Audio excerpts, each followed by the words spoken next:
pinakamataas na pamunuan na nangunguna sa amin hanggang sa pinakamababang nanunungkulan tulad ng mga pangulo ng barangay at ng kanilang mga konsihal. Pagkalooban na po ninyo sila ng makalangit na pangunawa at matapat na pagkalinga alang-alang sa aming pamayanan. Naniniwala kami, Panginoon, na kung maging maayos ang bawat barangay, magkakaroon ng kabuhayan ng bawat pamayanan.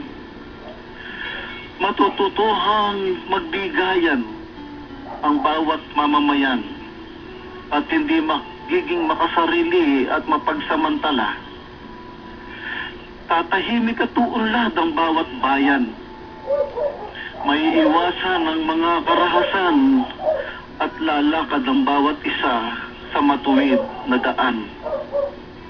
Lalakad kami sa lansangan ng walang pangamba sapagkat Ikaw, O Diyos, ang aming kasama.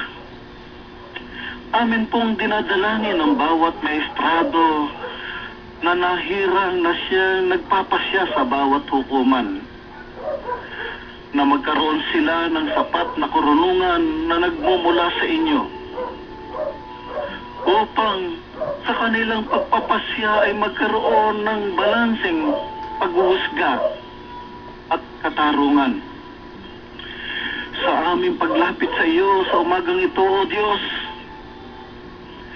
makita nawa namin ang pagbabagong hinahangad ng aming mga namumuno. Maranasan nawa ng bawat isang Pilipino na sa kanyang paglalakad ay hindi siya mapapahamak, hindi siya mangangamba o mag-aalala, sapagkat ang bawat isa ay magkakaroon ng takot sa iyo at nagmamahal sa iyo. Palakasin mo po kami at pag-isahin tungo sa hangarin ng matuwid na landasin. Palakasin mo po kami, O Diyos,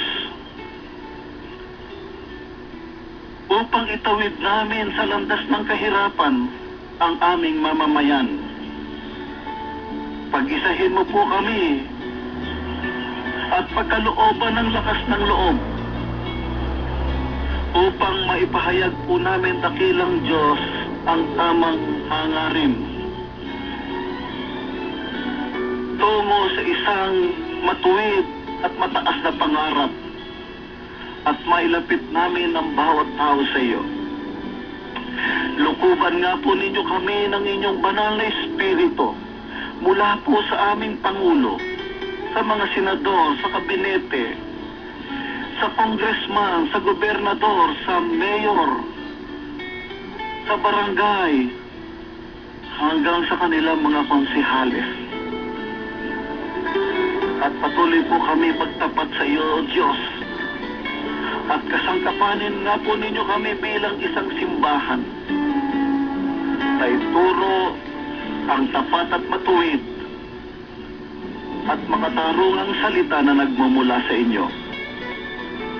Sa pangalan po ng aming mananakop ni si Jesus, ito ang aming panalangin.